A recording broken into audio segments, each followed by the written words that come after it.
commandant du camp.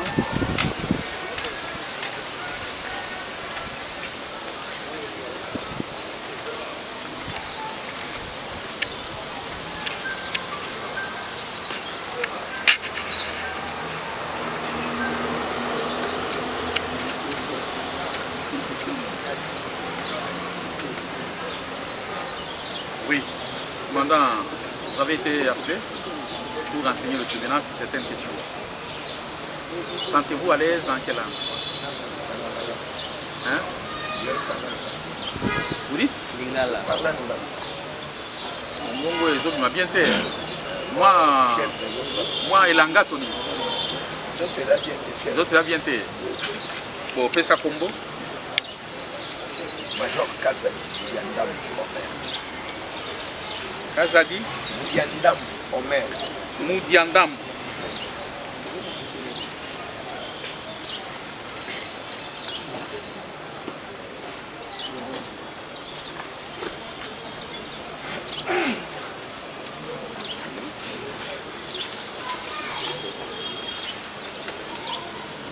Oui.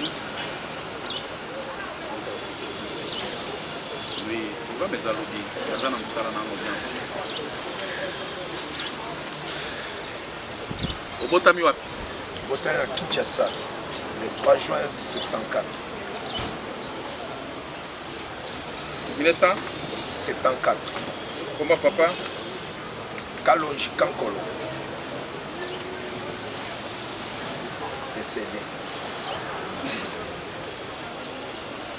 Comment maman? Kayowa Régine. Décédé aussi. État civil? Marié, père de 7 enfants. Le nom de votre épouse? Anastasie Moussouamba Kabea. Anastasie. Anastasie Moussouamba Kabea.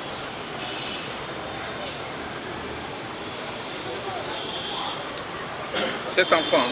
Oui. Vous êtes commissaire supérieur adjoint? Commissaire supérieur adjoint. Votre fonction? Je suis commandant du camp. Votre CI? Mbakana, 1998.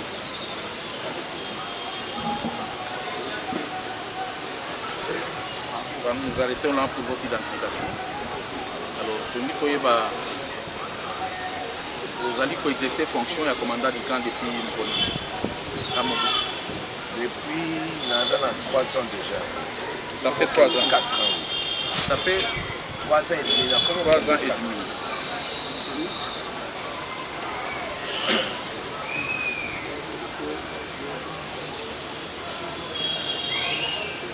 Prévenir Botelemana. Tala Nasimana. Est-ce que Batumi Bale au Yebi Bango? Oui, non, correct. Yebi Bango. Oui, Bango na occasion nini? Na circonstance. Bon. Quand eza mwa munene koyeba bango nga na yebi bango eza mokolo oyo maire chef aye kobenga nga abi toza na problème moko ya mort d'homme moto akufi na fulu. Mais chef akombole nani?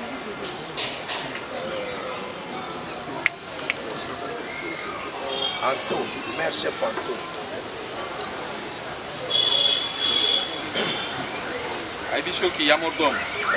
Moto papa moto akufi ndenge par respect abengaka papa moto akufi na terrain na biso na secteur na biso parce que eza réparti na baquartier na quartier Bel Air kitana nkoto oyo ya kotala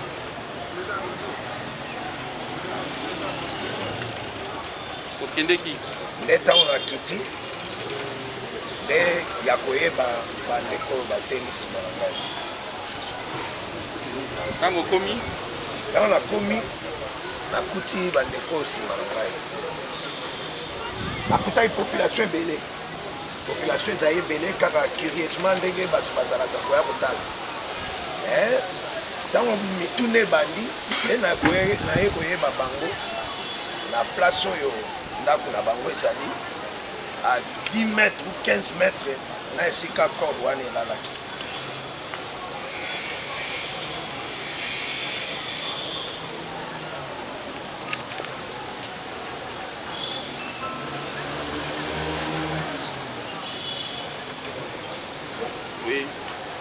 ntango nabandi baquestion parce que ntango oye okuti corps eza wana mpona banda mwa bainvestigation mwa bamituna papa oyo akomi ya ndenge nini nde bayebisi te ayaki epa mama oyo nde nabandi kosinteresse namoni mama ozo reconnaître papa oyo ayaki epa na ngai ngabi ok ça va mwana azalaki mwana azalaki bazalaki mibale bana mibale aza ya mobali nawe ya mwasi ye bazalaki misato na bana na ye mibale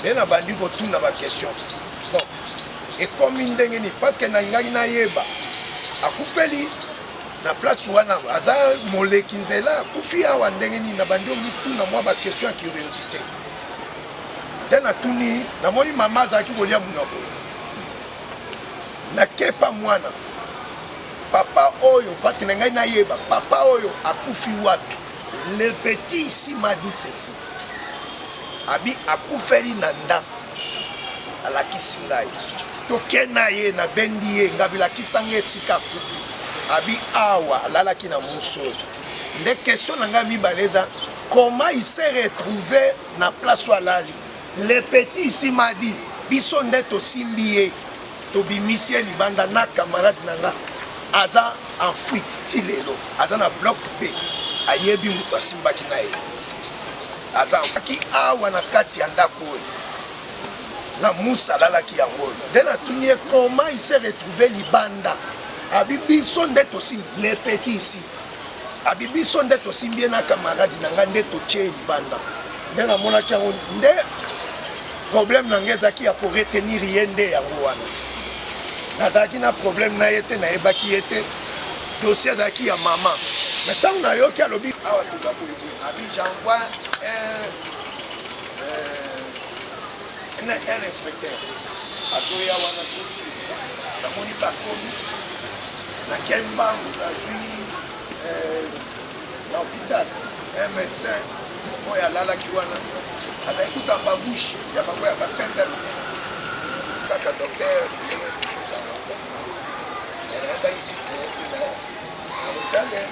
nsima kosala na ye apesi mpe inspecteur wana information oyo ya constat.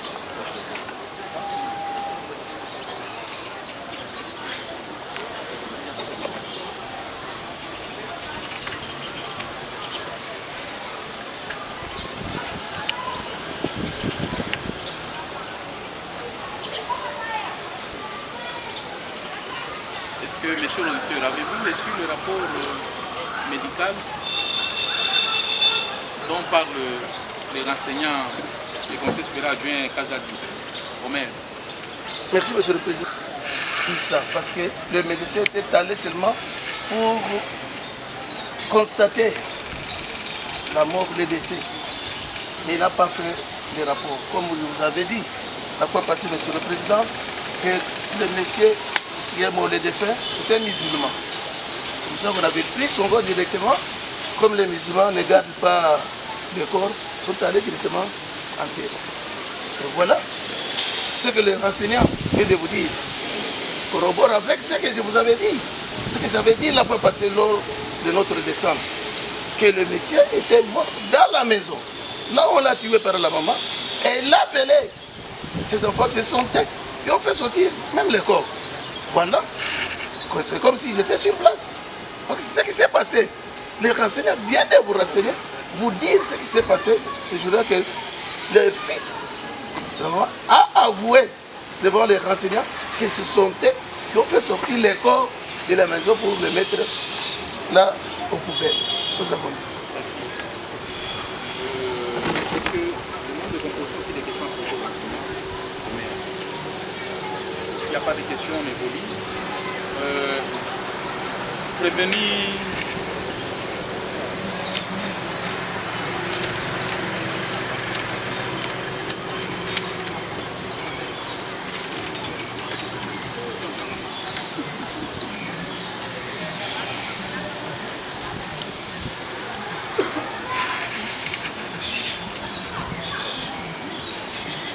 Veni Marie. Marie Katende. Loba makasi toka yo. La lobby boye monsieur le président. Tozoka te loba mo makasi. Alobi lukuta. Alobi lukuta. Alobi lukuta. Lukuta na likambo nini? Ya lobi mama Anto. Maire chef maire à quartier.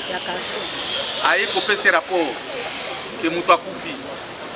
Ya kiti. Akuti bino na population. Alandi kotuna mutuna. Mwana na yo. Apesi ya no parce que tuna ki mutu akufi ndenge nini azalaki wapi. Alobino akufa ina ndaku biso nde tobimbisa ki na ndaku totie libanda. Olobi bon. Wana alobi. Siko vérité za wapi? Vérité bu gayo. Na bonisa ki moto na ndako ezalaki na ndako. Kana na kima. Kolana bozalaki batumisa tute na mwana no mususu. Monsieur le Président, Gai toyaki nzela moko na mwana ya Amisi. Kana yebisaki na yebi na mukolo pe tokitaka na descente. Tomonaki musu moko ezalaki wana. Est-ce que musu wana nde alalaki te papa na kati wana? Jamais. Commandant bon, Maman Marie. Abel. Mukolo wana banani bozalaki na bango parmi bana na yo. En dehors ya Donis. Ngai bamemaki ngai commandant dika azalaki te. Yo ti omona commandant dika te. Amonaki ngai na biro na ye. Mais sika na ndako na yo commandant otikali komona ete. Te. Commandant azalaki te. Commandant azalaki te na ndenge abengi ba soda ngai na déjà ba policier bazwi ngai na mwana mwasi wana nani Pascaline. Biso toyaki na Pascaline.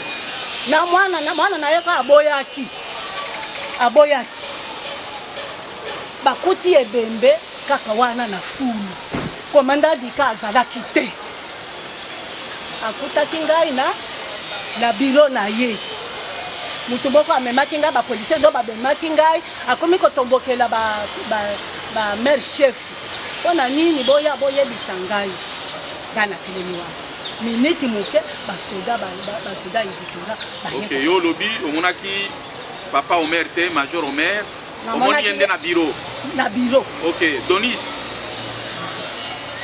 Bino mutu akufi na ndako na bino. Bozwi corps na ye bo déplacer. Tant to sali descente monaki pe mus. Ezalaki wana lobi boni. Moi je peux dire que moi la vente d'extrêmement Azapeur na ngai na respectaka ayebi ngai te malgré ayebi ngai te na kati ya parce que moi j'habite à bloc à chaque personne a coûté un grand appuis sur moi avoir le problème avec lui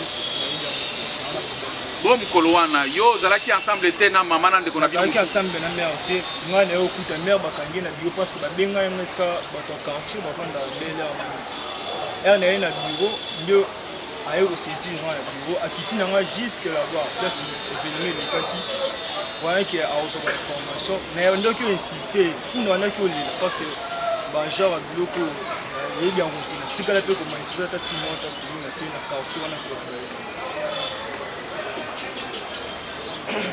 le retour mais il est pas tant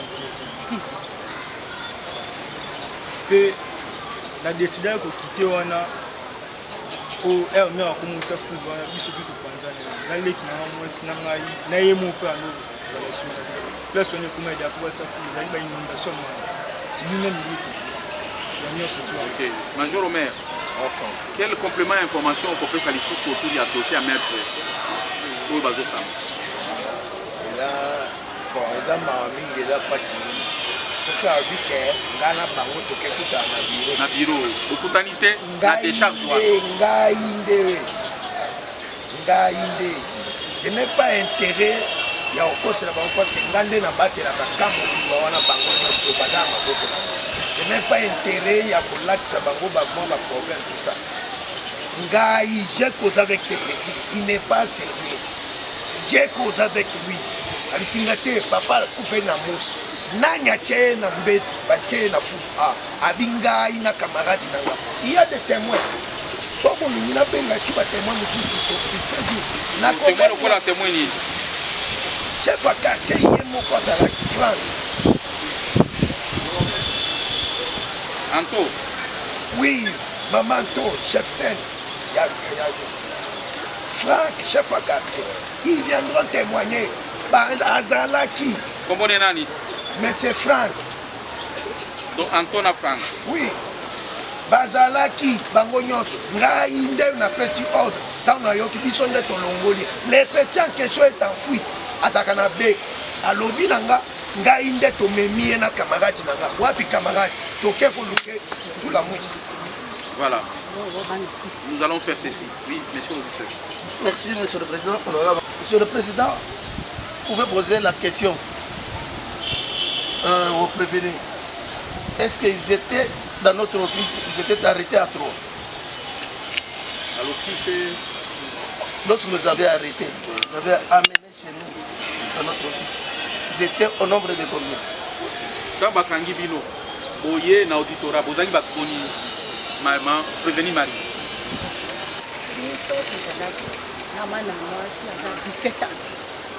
Est-ce que oki mutuna à tribunal? Tribunal est tout mutuna boye. Tango bakangi yo. Oye na auditorat, bozalaki batu boni. Bozalaki na bana na mwana mwasi.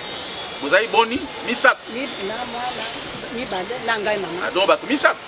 Bozalaki Mutu wa misat wana nani? mwana wana za 17 ans. Ya avanda kawana. Yo pesa de ya no kolobate mwana biso to tuni agité. Mwana na kombone nani? Jenny. Jenny. C'est qui corrobore, monsieur le président, avec dire ils avaient arrêté 3 personnes. Il a dit, la maman, son fils et sa fille. Et c'est par humanisme qu'on a laissé la fille, parce qu'on a dit que non, celui qui avait transporté les défunts, c'était le prévenu et son ami.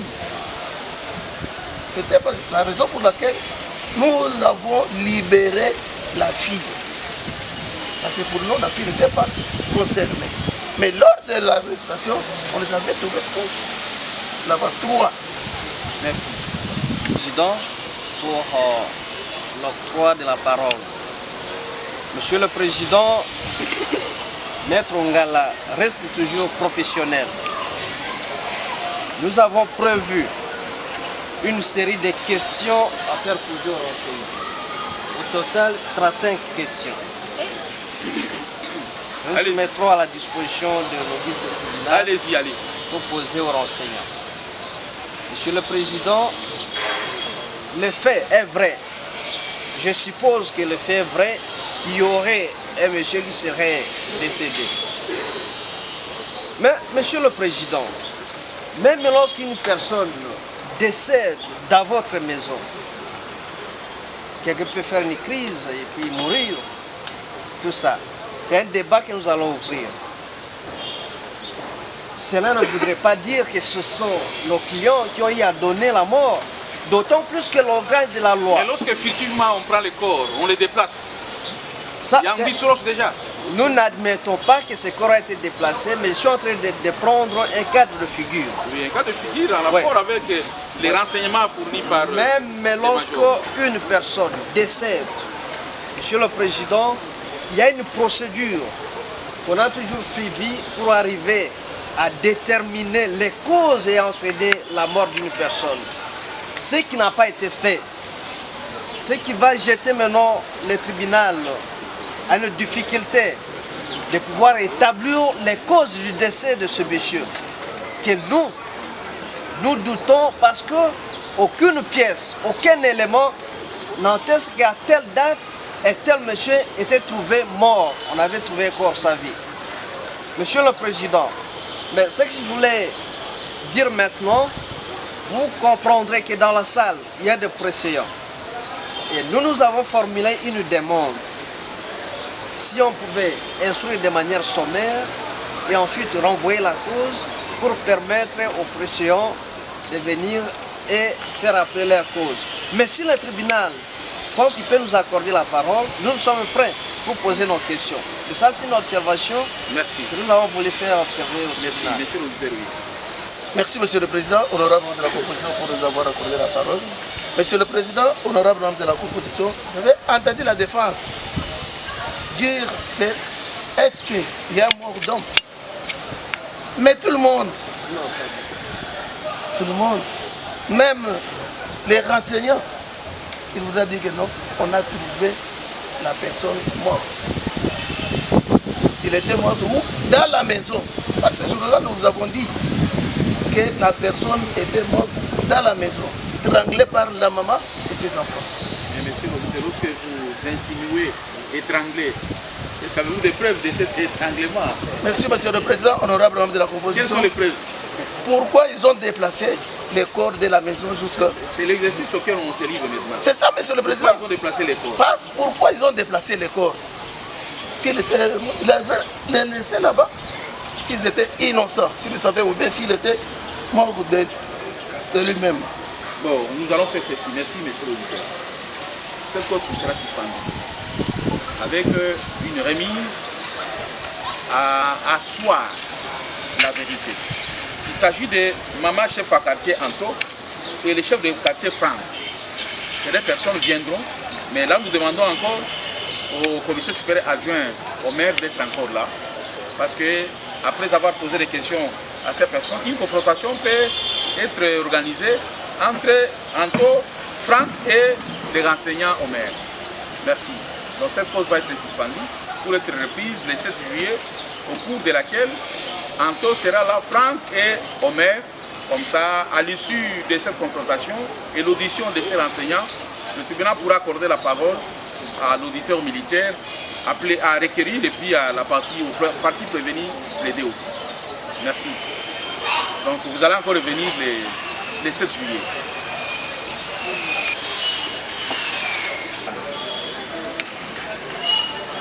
Oui, dit. Oui. Lobby?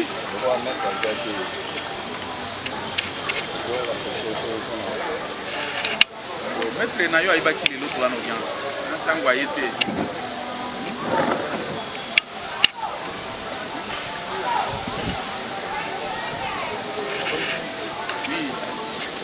Monsieur le Président, merci pour la parole nous a accordée.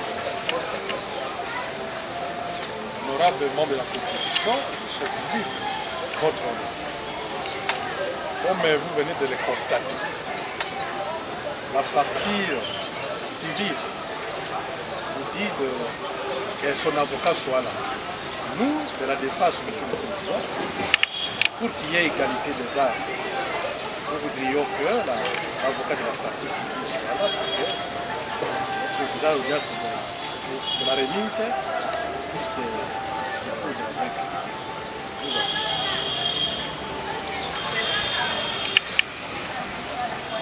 Mais, monsieur le Président, avec une ferme décision que, même si son avocat n'est pas là, vous allez expliquer. Si vous avez un avocat, les 7, ceux qui ont été, ils sont continuer. Parce que l'absence naïe, ils ont un impact pesante.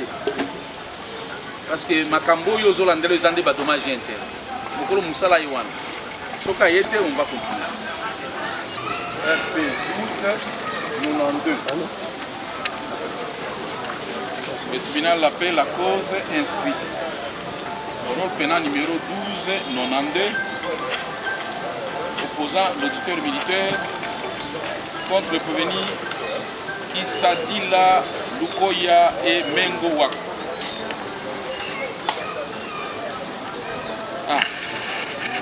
Contre plutôt le prévenu Mouila Moulopo Dona.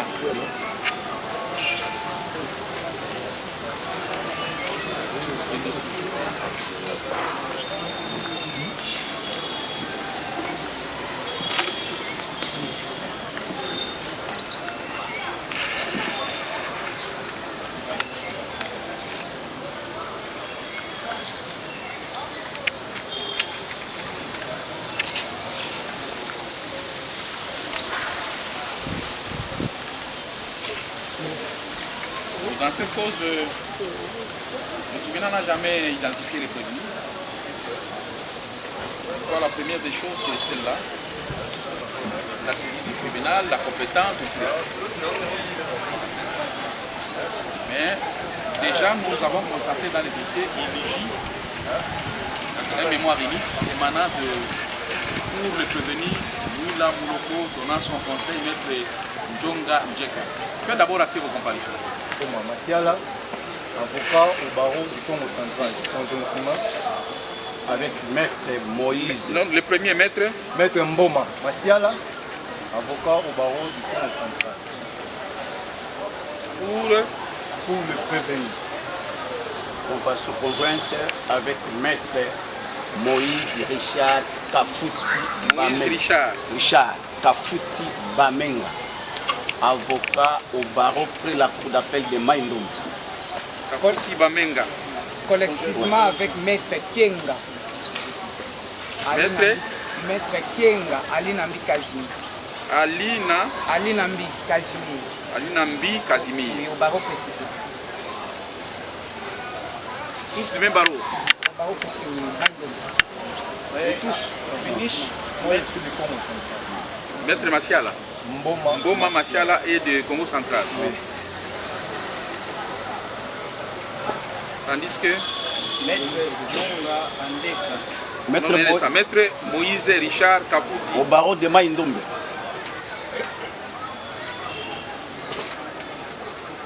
Maître King également, barreau de Maïndombe. Et le suivant, maître Djonga Andeka. Djonga Andeka, avocat après la cour d'appel du Congo. Quelle cour d'appel? Congo.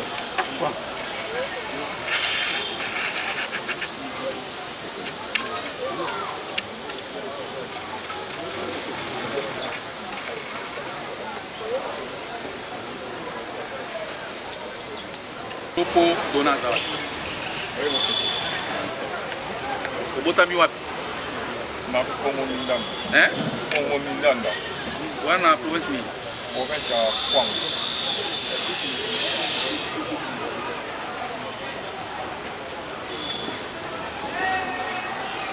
Vous connaissez Obotami? Les 15 975. Les 15 975. 79 ou 75? Monsieur le Président, notre parti n'a pas été Maître, non, c'est pas nous, la partie civile. Ah, la partie civile. Oui. Il y a deux parties civiles, je vois ici. Oui. Qui s'adit là, Luka Yazawat. Mengo Luaku. Alors, Bovanda Mouamouke, Robin Gabi.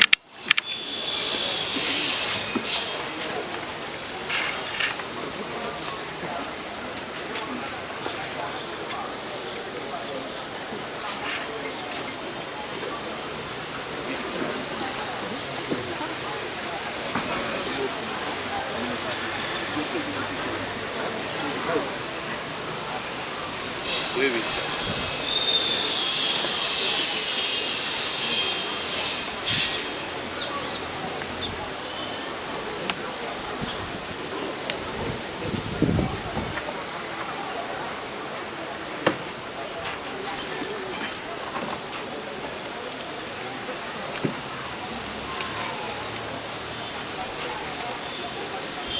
Botamina 75 ou 79? 75.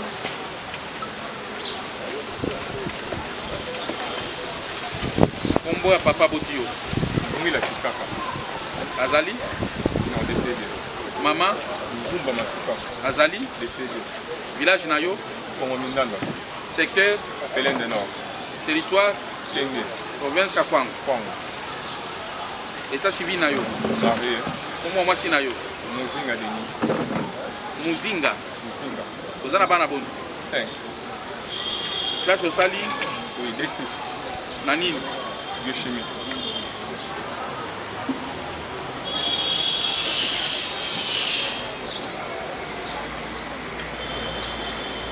Musani Osalak? Policier. Grade Nayo? Sous-commissaire principal. Sous-commissaire principal? Oui. Unité Nayo? Cercle Matiga 1. Kimbaseke 1. Kimbaseke 1. Matiki na yo. 119 700. 253 55 24. C'est yo Saliwat. C'est la salle Malou.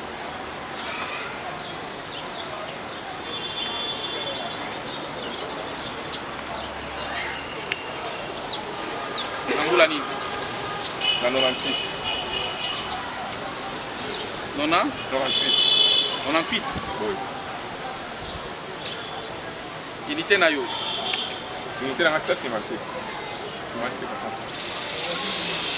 Vous en escadron. C'est la escadron.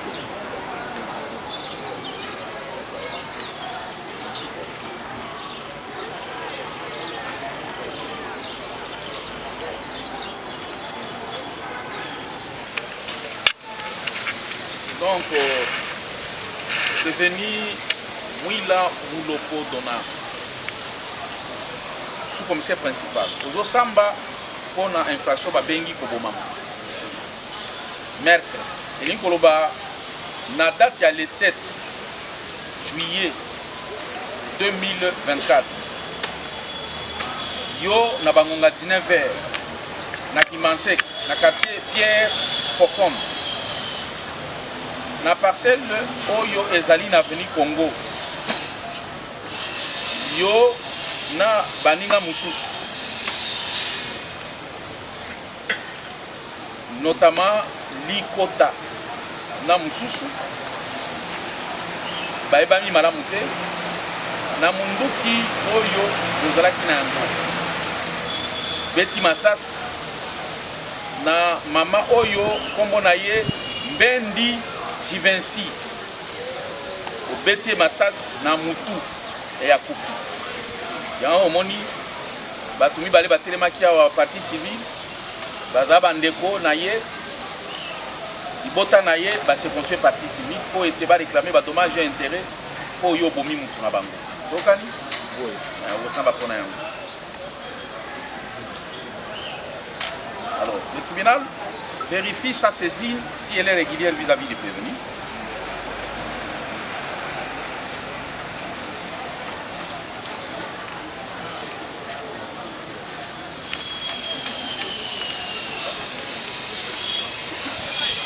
J'ai sous mes yeux la citation à prévenu qui renseigne que le prévenu a été cité à comparer devant le tribunal des séances depuis le 28 mai.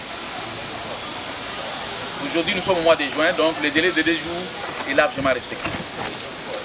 S'agissant de la compétence, nous prenons la région de l'envoi. Les faits ont été commis à Kimbaseke. Kimbaseke ne fait pas partie du ressort, mais néanmoins, nous allons interroger d'autres faits qui peuvent conférer la compétence au tribunal. Le prévenu travaille au CIAT Kimbaseke. Habite dans la commune de Kimbaseke. Et les actes d'instruction, où ont-ils été posés les premiers actes? On voit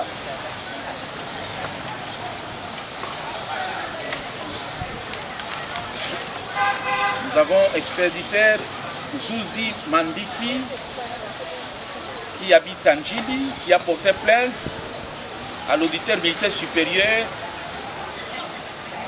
près la cour militaire Kinshasa Matete. Ah, voilà. Déjà, la plainte a été adressée à l'autorité supérieure. L'autorité supérieure a posé les actes. Les premiers actes d'instruction ont été posés dans les ressorts du tribunal militaire de garnison de Matete, donc ça confère déjà la compétence. Donc la compétence territoriale est claire quant à ça. La compétence personnelle, c'est un policier dont le juge naturel, nous sommes là. Et la compétence matérielle, que les faits sont punissables jusqu'à la peine de mort, les meurtres. Donc, le tribunal se déclare compétent pour juger le prévenu.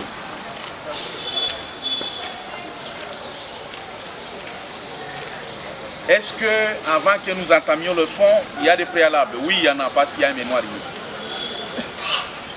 Monsieur le greffier, veuillez donner la lecture de ces mémoires uniques. pour Mouila Moulopodona, écrit par Maître Djonga Andeka, avocat. Les faits. En date du 7 juillet 2024, alors que les prévenus étaient des services au stade des martyrs, lors de la messe de l'action de grâce organisée par l'église Liloba, Nanzambe, dont le prophète Konde est le chef spirituel. Curieusement et contre toute attente, les prévenus s'étaient vus appréhendés. S'était vu appréhendé au motif qu'il serait complice de la mort de Dame Mbedi du Vinci par balle. Alors que selon la version de la partie civile, Mengo Givenchy, la victime avait été tirée par balle par des policiers bien connus et ces mêmes policiers ont été arrêtés par le major Jean-Marie du commissariat Kimbanseke qui les avait acheminés au commissariat urbain de Tchangou pour qu'ils soient entendus des faits pour lesquels ils seraient poursuivis. Votre honneur, en écoutant la partie dans sa version des faits, elle a innocenté la partie prévenue Mouila Moulopodona. 2. Du moyen. Un seul moyen est donc retenu à l'égard du prévenu qui est la mise en liberté provisoire conformément à l'article 17 de la loi fondamentale qui stipule la liberté individuelle est garantie. Elle est la règle, la détention, l'exception.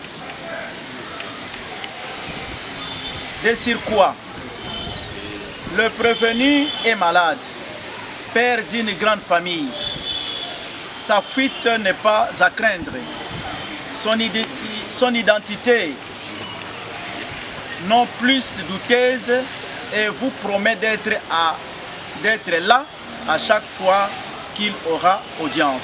Par ces motifs, sous réserve généralement quelconque qu'il plaira à votre auguste tribunal de bien vouloir accorder la liberté provisoire aux prévenus et ce sera justice faite à Kinshasa le 2 mai 2025. Pour les prévenus Mouila Moulopodona, son conseil, maître Django Andeka, avocat. Merci, monsieur le greffier.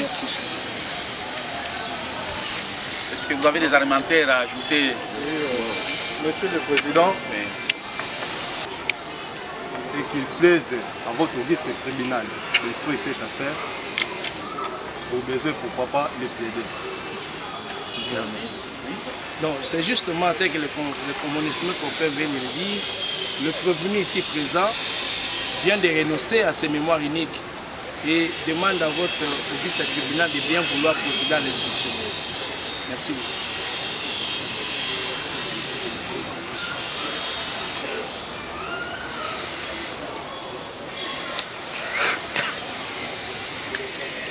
Samba pona mer. Obomi mutu ndenge. Non pas net. Ni kamera bo mutu wana. Sika na ibe loko mo.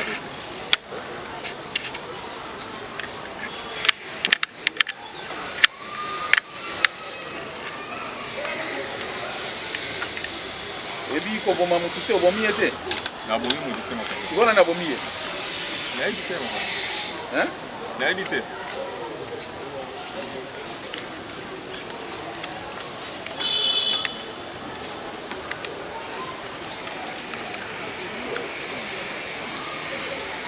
Te pour nous aller avec mon frère.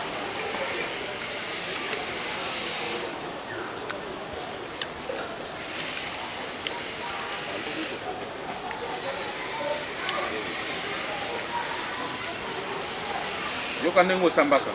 Tuna kiyo mutuna otubi aliwa Mouila Moulopodona.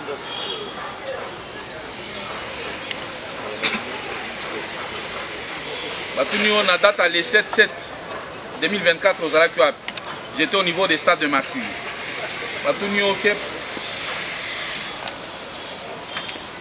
Que partiez-vous faire au stade de Mercure?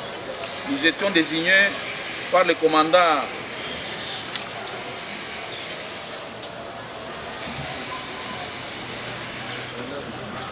Nini?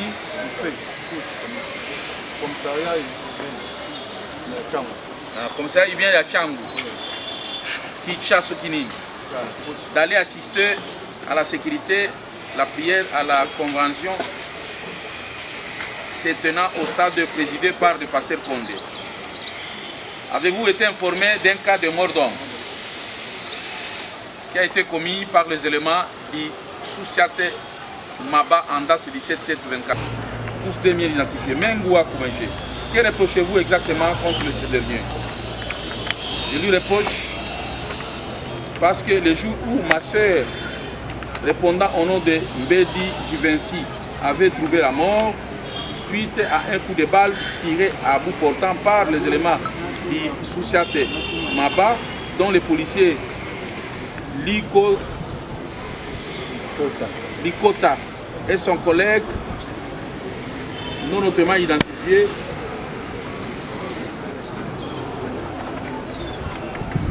vous allez au poste de police Maba. Nous avons trouvé le commandant Donna, lequel avait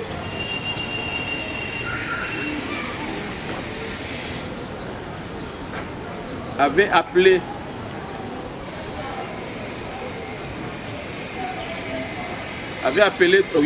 tous les éléments du Soussiate.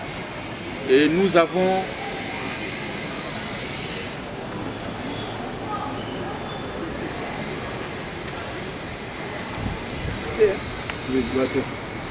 doigté les policiers coupables, dont Likota et son ami. Le commandant Donna avait même intimé l'ordre que ces policiers soient arrêtés et atténués au commissariat de Tchangou. Question William Boko. Votre réaction? Je n'étais pas là ce jour-là. J'étais au stade de Mercure pour la sécurité de la convention passée avait pointé dans votre présence. Je ne connais même pas cette dame. Je n'étais pas là ce jour-là, le jour de la commission de faits. Qui était le commandant second ce jour-là? Je n'ai pas le commandant second. Je suis le seul commandant, le seul comme commandant place au Soussiate. Mengwa, votre réaction? Il était là. Ce jour-là, le commandant Donna, votre mot de la fin. Il en a ajouté, oui, la justice soit faite. Oui, là, Moulopo Donna, un mot de la fin, que la justice soit faite. Partie civile, votre les madame.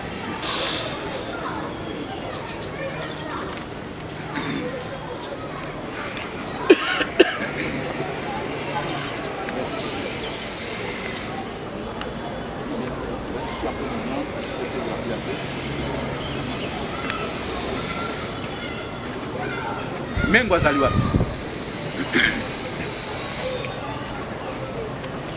beta na lisolo makambo oyo ezalaki nini biso tozalaki ovanda ndako eya na biso bandola mbala nga azali na kati ya ndako eyaki 18h toyoki na 3e avenue na biso masasi ebeti me toyeba te eloko ebeti eya na biso asisi olamba ndako na bino eza wapi? na avenue Congo numéro 4 na commune Mbanseki. Convention yo passé contre la Kézare peut même nanda kuna bino. OK, OK. Donc yana biso siso lamba asenga mwana pesa nga mwana na lisa. Na kina pesa yana biso mwana, tona pesa yana biso mwana, ngana koti na kati ndako. Yana biso bandolisa mwana nga ndo. Neo kaka mutabi beta yi. Neo kaka masasi ndo mota. Meni anda kuna bino. Na kati mpango. Ozoka mutazolo ba beta yi mbamona yo kaka masasi ta. Na bima libanda bona moni yana biso akwei mwana nga akwei kuna. Na kesimba yana biso boye na simbi à partir awa na senti makibeta ye ngato na bimi na moni yana bisu bona bando landa bango ba Soudan tana ndo landa bango kaka ye soda beti yana bisu masasi a charger les sous a betanga na kimi to kima na ndezi Vinci kokima na kimi izana bango ngani yaki 19 donc ba beta ki masasi yaki 19h03 minutes kokima na kokina na zolo ba beta e na wika mutalo ba beta ye ko bima ndene na bimi na we ko tesko ba beti yana bisu masasi yeli kota ande mutatinda ki soda polisi na mususu beta ye peli kota ngaza soda aza polisi ko landa na bando landa bango ye muto beta ki yana bisu masasi ana a charger le susa beta nga kokima na kimi to ebunga na bango na elanda bango tina suicide maba kokoma na komina suicide maba na emona komanda dona atuninga mama yo pe maboyeni nga na ebiseke basodo tinda ki ba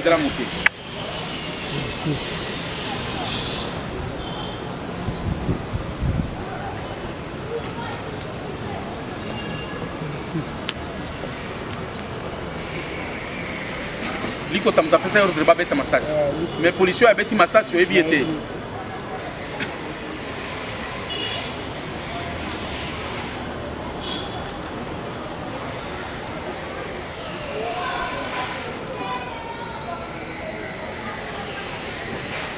tangu yana bino Vinci akwei bokende ki wapi na ba tango akwei ngana ke simba yi kana simbie wala musana la musi po ekote ke bimi a nata na maboko makile vani na blo apembe vani na maboko kotika na tika kiye na bandi olanda bango ba polisi yango olanda na bandi olanda ka polisi beti yana biso masasa charger le soit betanga na zuna zongi na lupango ozonga na zongi na lupango bango bakimi kokima bakimi ngala na ndi bango tina suicide maba kokoma ngana komi na maba na yekuta komanda dona atuninga mama yo pe maboyeni ngana biseke bas polisi otinde ki bakekanga batu kotuna biso babeti yana biso masasi alobi soki na beleli rassemblement est-ce que okoyeba mutu abeti yana bino masasi ngana yebise na koyeba abeleli rassemblement na lakisi mutu atindaki ye na mutu abetaki ye olakisi bango na lakisi bango mibale tant na lakisi bango mibale azwi akangi bango mibale okanga kangi bango mibale torumela liteka wana bango de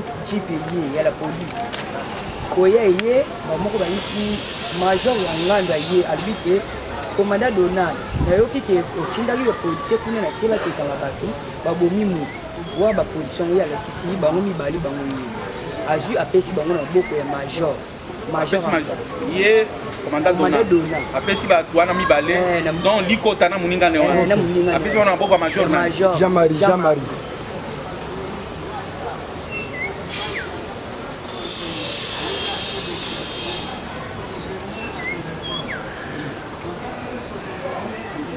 Commandant ya 7 ya Ngandu. Commandant Siat Ngandu. Commandant Siat Ngandu. Ngandu. Marché Ngandu.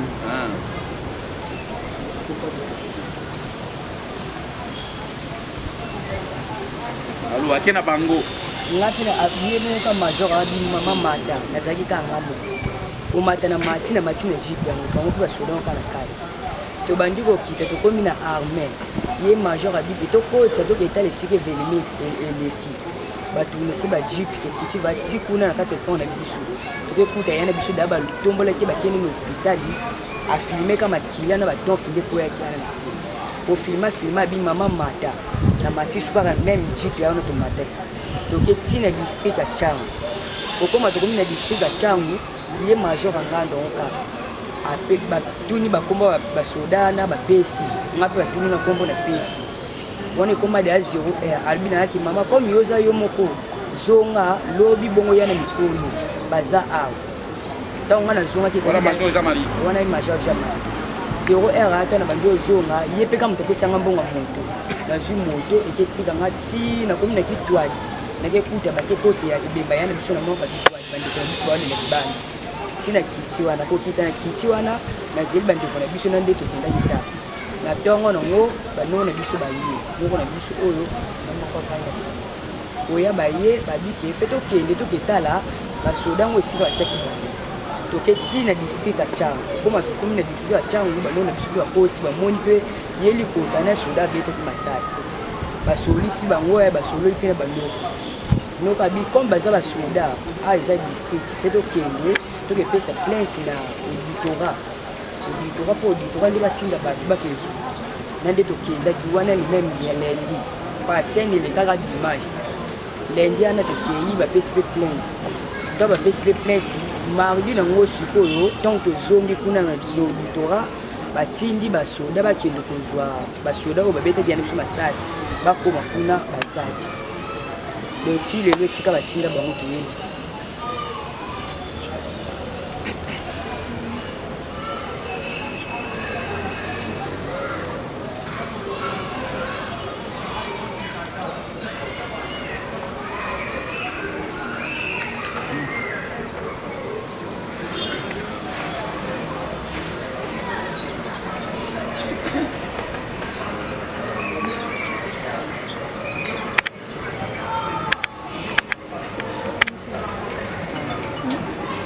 Monsieur l'auditeur, est-ce que l'autorat supérieur n'a-t-il pas cherché à entendre le commandant district? Où sont partis ces gens ici? Parce que si ces gens se sont évadés, je crois qu'il y a lieu que les responsabilités soient établies. Mais qu'on sache où sont ces gens, où sont-ils? Est-ce que l'autorité supérieure n'a-t-il pas cherché à savoir davantage où sont partis ces gens? Parce que c'est curieux qu'on arrête le prévenu ici, Donna, alors que les deux personnes qui sont censées être auteurs de ces coups mortels ont été bel et bien maîtrisées. Vous verrez dans le dossier que le supérieur a essayé d'atteindre le major Jean. Étant donné que nous sommes par dedans, il serait de prendre une notification ici en presse.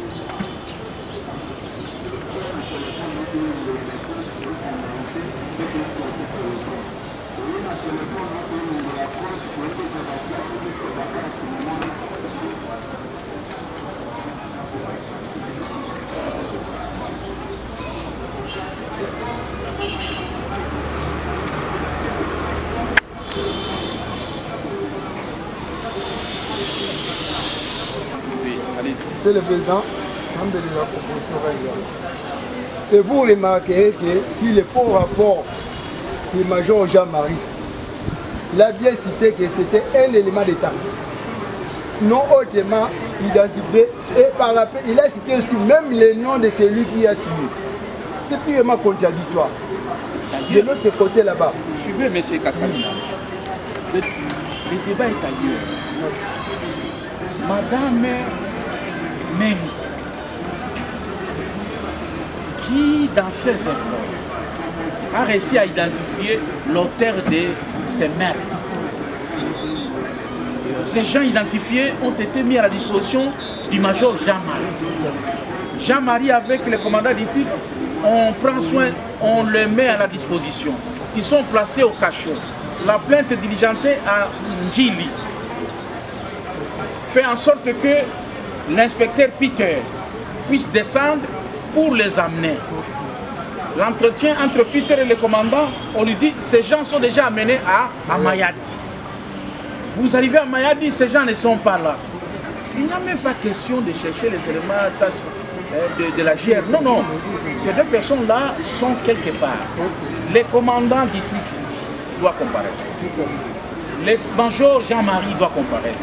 Faites aussi un exploit à l'égard de l'inspecteur Peter et les collègues magistrats Casse. Toutes ces personnes doivent être là. Oui, merci Monsieur le Président pour la parole. Monsieur le Président, lorsque nous avons compulsé les pièces de ce dossier ici, Monsieur le Président, nous avons eu des larmes aussi de voir comment notre client a été traîné depuis un père de famille pendant 3 mois aux arrêts, tandis que nulle part n'a cité son nom. Heureusement devant vous, le tribunal, la partie victime n'a nulle aucune part à citer le nom du monde.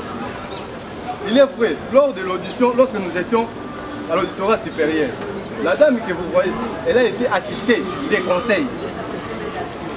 c'est par rapport lorsqu'ils ont constaté que dans ces déclarations, la dame ici, dans ces déclarations, nulle part avait cité le nom de Donna, parce que Donna ce jour-là n'était pas là. C'est comme ça que là, on va dire non, il faut donner une connotation, il faut dire que Donna, cette année, voir Donna était là. Et heureusement, quelque part, il dédouane encore notre client pour dire que non, Donna a réussi quand même à mettre les mains sur les bandits, et puis il les a remis à son hiérarchie. Monsieur le Président, nous réitérons notre demande de la mise en liberté provisoire. Pourquoi nous disons ça? C'est un père de famille, lui qui ne connaissait absolument rien. Et comme on dit, donc des grands rôles sont mis de côté. Et un sous-commissaire, il se retrouve arrêté et puis envoyé devant votre tribunal. Pour avoir fait quoi? Nulle part.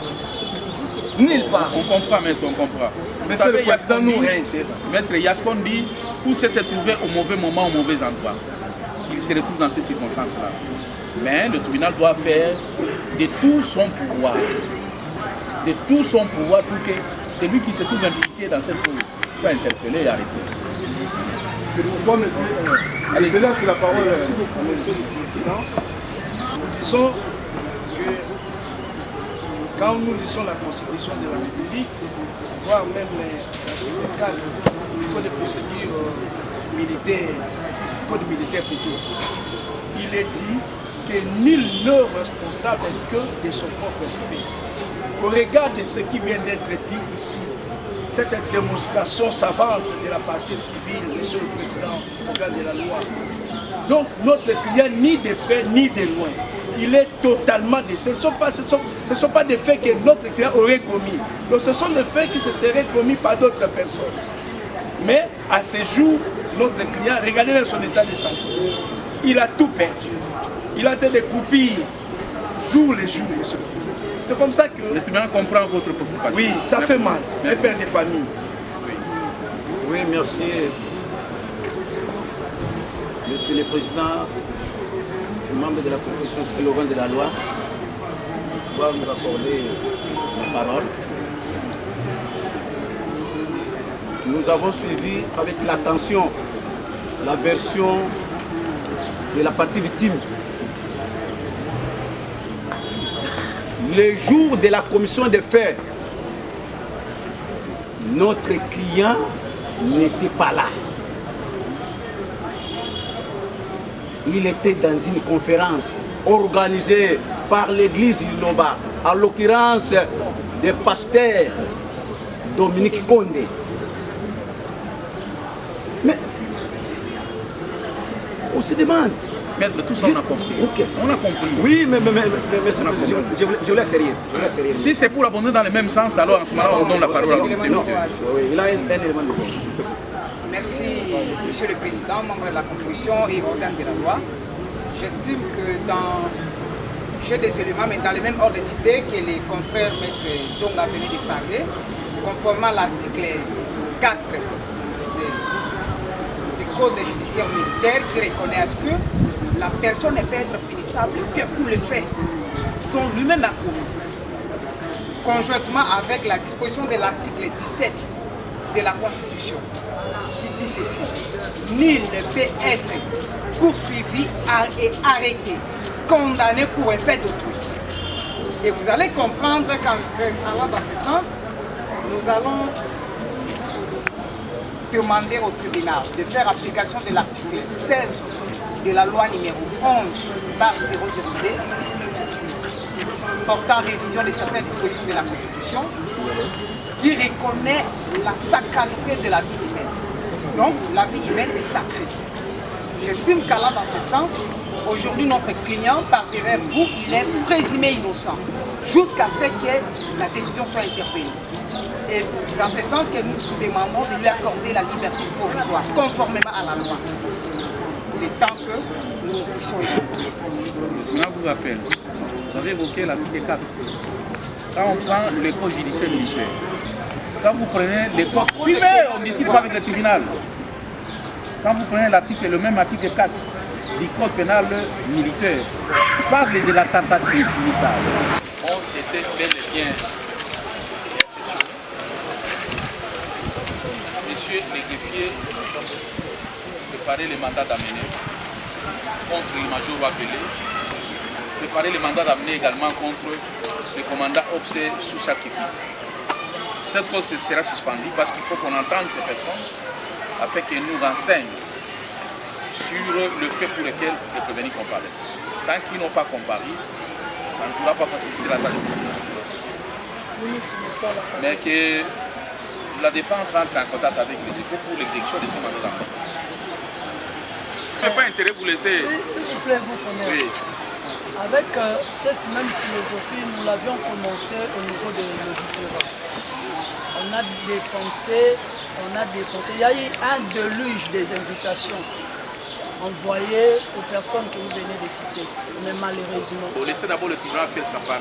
Et même l'OPG ensuite, on nous dira qu'il serait victime d'un accident vasculaire cérébral AVC. Ça va. Nous vous observons, votre honneur. Merci. On se retrouve les 7.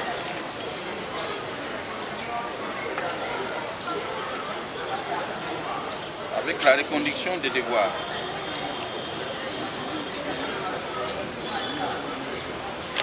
Votre honneur, on a aussi cité la victime de la moto. Oui. La victime de la moto. La victime de l'extorsion. Oui. On a aussi sollicité sa comparution. Oui, monsieur le greffier, faites aussi appel à la victime de l'extorsion. Et puis l'OPG inspecteur, si vous avez estimé que ça pourra nous aider.